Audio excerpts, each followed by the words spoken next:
안녕하세요. 올해 33인 여자입니다. 한 살 어린 남자친구와 1년 정도 연애하다 결혼 준비를 하는 과정에서 파혼했습니다. 주변 사람들한테는 그냥 이것저것 맞지 않아서 헤어졌다고는 했는데 어디에다 푸념이라도 하고 싶어서 이렇게 사연을 적게 되었습니다. 남자친구는 저와 대학 동기였습니다. 대학교 다닐 때는 그다지 친하지 않았고 얼굴만 알고 지냈습니다. 대학을 졸업하고 얼마 전까지 연락도 하지 않고 지내다가 작년 여름 봄에 우연히 다시 만났습니다.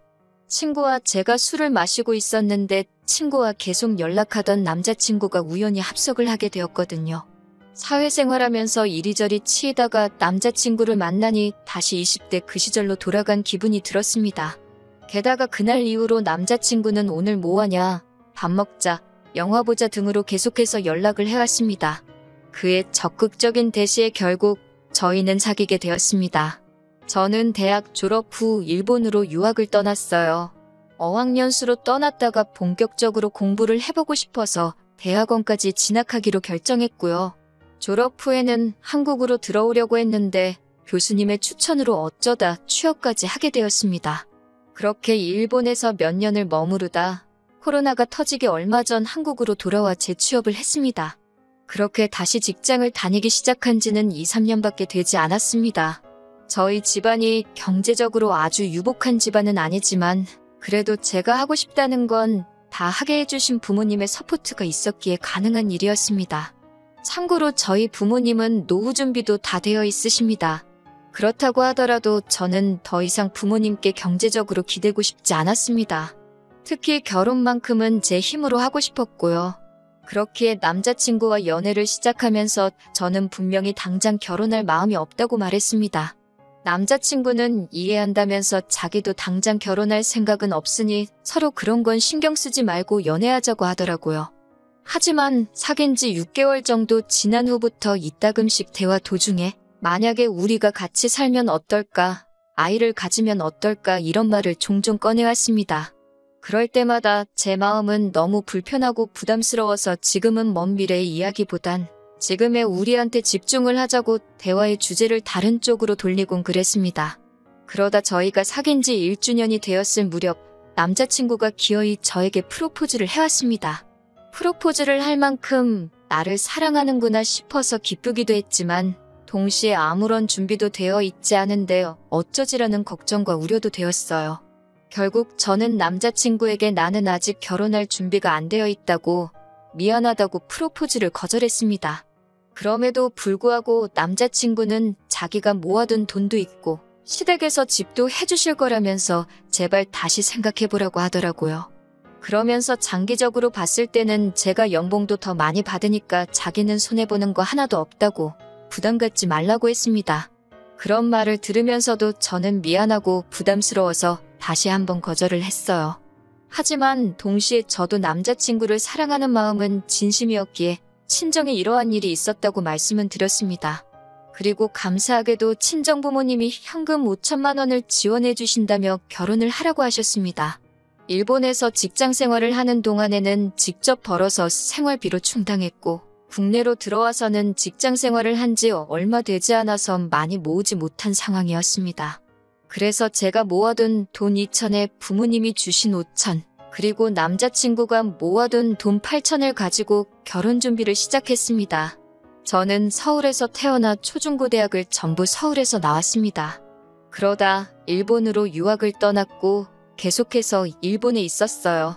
약 6년간의 일본 생활을 접고 다시 본가가 있는 서울로 들어왔어요. 딱히 서울을 고집한 건 아닌데 어쩌다 보니 직장도 본가에서 멀지 않은 곳에 위치한 외국계 금융회사의 일자리를 구하게 되었습니다. 하지만 재취업을 하고 얼마 지나지 않아 코로나가 시작되었고 그 이후로 지금까지 계속 재택근무를 하고 있어요. 연봉은 6천 정도로 또래에 비해서 적은 편은 아니라고 생각합니다. 남자친구의 경우 서울에서 멀지 않은 곳에 위치한 지방의 토박이로 대학을 제외하곤 전부 그 지역에서 나왔습니다. 남자친구를 제외한 온 가족이 다 그쪽에 거주하고 있었고 남자친구도 저랑 결혼하면 다시 고향으로 내려가서 살고 싶다고 했습니다. 남자친구의 부모님은 그 지역에서 유명한 빵집을 운영하고 계셨는데 자기가 그 일을 배워서 물려받을 거라고 하더군요. 참고로 남자친구의 부모님이 준비해 주신다 하신 집도 그 지역이었습니다. 제 입장에서는 부모님과도 거리가 생기고 친구들도 자주 만나지 못하게 되니 아쉬움이 남았지만 그래도 집을 가지고 결혼 생활을 시작할 수 있으니 다행이다 싶었습니다. 그렇게 양가 상견례도 마치고 결혼식장도 정해지고 모든 것이 원만하고 순조롭게 흘러가고 있었습니다. 그러다 몇 주 전 남자친구와 함께 카페에서 데이트를 하던 때였습니다. 갑자기 남자친구가 저에게 자기는 좋겠다는 식으로 이야기를 꺼냈습니다. 저는 무슨 소린가 싶어서 남자친구에게 무슨 말이냐고 물었어요. 그러더니 남자친구가 절 보면서 실실 웃더니 본인이 얼마 전에 퐁퐁남이라는 걸 인터넷에서 봤다면서 그게 마치 자기 이야기 같다고 하더라고요. 그래서 제가 퐁퐁남? 그게 뭔데? 라고 물어봤더니 킥킥 웃으면서 궁금하면 저더러 직접 인터넷에서 찾아보려고 하더라고요. 제가 좋은 거야? 라고 물어보니까 글쎄? 잘 모르겠네 라며 애매한 대답을 하더라고요. 카페에서 남자친구가 화장실 간 사이에 저는 퐁퐁남이라는 단어를 인터넷에 검색했는데 결과를 보고 순간 어이가 없어서 말이 다 안 나오더라고요. 과거에 문란하게 놀았던 여자가 연애 경험이 없는 능력 좋은 남자와 결혼하게 되면 그 남자를 퐁퐁남이라고 부른다는 거예요. 부들부들 떨리는 손으로 어쩔 줄을 모르고 있는데 화장실에 갔던 남자친구가 돌아왔습니다. 저를 보더니 왜 그러냐고 묻길래 좀 전에 한 말 진심으로 한 거냐고 물었습니다. 남자친구는 찾아봤냐면서 멋쩍은 듯이 웃더라고요. 그래서 제가 남자친구에게 자기는 내가 과거에 문란했을 거라 생각하는 거냐고 물었습니다. 그러자 남자친구가 하는 말이 20대 여자가 일본에서 오래 생활을 할 때는 다들 그런 걸 생각한다면서 자기가 솔직히 어떻게 알겠냐고 그러더라고요. 일본 물가도 비싼데 여자 혼자서 직장 생활만으로 생활을 꾸려냈다는 게 자기는 이해가 안 된다고 하면서 과거는 과거니까 자기는 괜찮다고 하더라고요. 그러면서 덧붙이는 말이 솔직히 그리고 자기는 현금 8천에 집까지 가지고 결혼하는 거지만 저는 달랑 7천만 원에 몸만 노는 거 아니냐면서 자기가 아무리 생각해도 퐁퐁남이 맞는 것 같다고 하더라고요. 그 말을 듣는데 순간 온몸에 피가 거꾸로 솟고 욕이 목구멍 끝까지 올라찼습니다. 제가 자리를 박차고 일어나 카페를 나가려 하자 남자친구가 저를 붙잡더라고요. 그래서 이거 놓으라고 했더니 남자친구가 아니 대화를 해서 풀고 가라고 하는 거예요. 그래서 제가 애초에 결혼할 생각이 없는 나에게 결혼하자고 한 건 당신이라며 내가 결혼할 결심을 하게 된 건 당신이 내 모든 상황을 이해해주고 품어줄 수 있는 사람이라 믿었기 때문이라고 했습니다. 그런데 지금 당신은 본인이 나조차 모르는 내 과거를 지레짐작으로 만들어내고 그걸 이해한다니 신경 하나도 안 쓴다니 헛소리를 해대니 더 이상 당신과 결혼할 수 없을 것 같다고 했습니다. 택시를 타고 집으로 가는 동안 분노로 온몸이 부들부들 떨렸습니다. 제가 일본에 있는 동안 연애는 했지만 다른 젊은 사람들이 하는 그런 평범한 연애였지. 절대로 양심에 거리낄 만한 그런 짓은 하늘과 부모님께 맹세코하지 않았습니다. 지금까지 남들보다 더 열심히 공부했고 더 치열하게 노력하면서 살았습니다. 그런데 남자친구가 저를 그런 눈으로 바라보고 있었다니 할 말이 없었습니다. 결혼한다고 했을 때 정말 기뻐하시고 축하해 주시던 부모님 모습이 떠오르면서 눈물이 걷잡을 수 없이 흘렀습니다. 주변 사람들 생각도 나고 그냥 여러 가지로 머릿속이 복잡해졌습니다. 집에 도착했는데 찰나였지만 눈물 콧물로 범벅된 제 얼굴을 보신 친정부모님은 무슨 일이냐고 물어보셨어요. 그런 부모님을 보자 또 눈물이 흐르더라고요. 저는 대충 둘러댈까도 생각했다가 솔직히 말씀드렸습니다. 남자친구가 저에 대해서 이런 오해를 하고 있어서 파혼하고 싶다고요.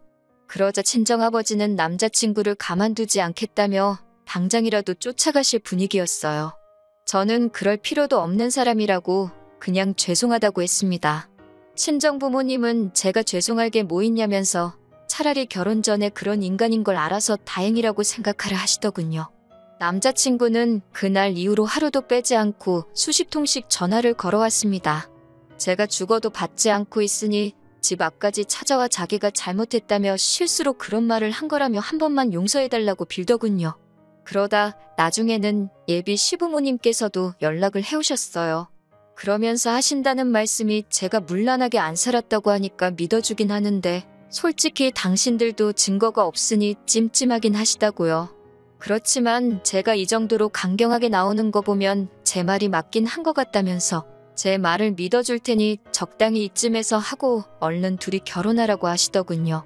솔직히 결혼을 하기로 한 사이지 진짜로 뭐 동거를 했다거나 한사실혼 관계도 아니고 어떻게 할 수만 있다면 법적인 제재를 가하고 싶었는데 제가 할 수 있는 건 파혼 말고는 아무것도 없었습니다. 그나마 제가 얼마나 열심히 살았는지 아는 몇몇 대학 동기들이 이 사건을 주변에 알려준 덕분에 남자친구는 얼굴도 들고 다닐 수 없는 상황이 된 모양이에요. 지금 생각하면 뺨이라도 한 대 올리고 헤어질 걸 싶기도 하지만 그래도 결혼 전에 이런 썩어빠진 사고방식을 가진 사람들의 민낯을 알게 돼서 다행이다 싶어요. 푸념처럼 늘어놓은 긴 이야기였지만 제 대나무 숲이 되어주셔서 감사합니다. 지인들에겐 이야기하기도 민망하고 창피해서 말도 꺼내지 못했지만 그래도 이렇게라도 전부 털어놓으니 조금은 후련하네요. 다시 정신 차리고 열심히 제 인생 살아봐야겠습니다.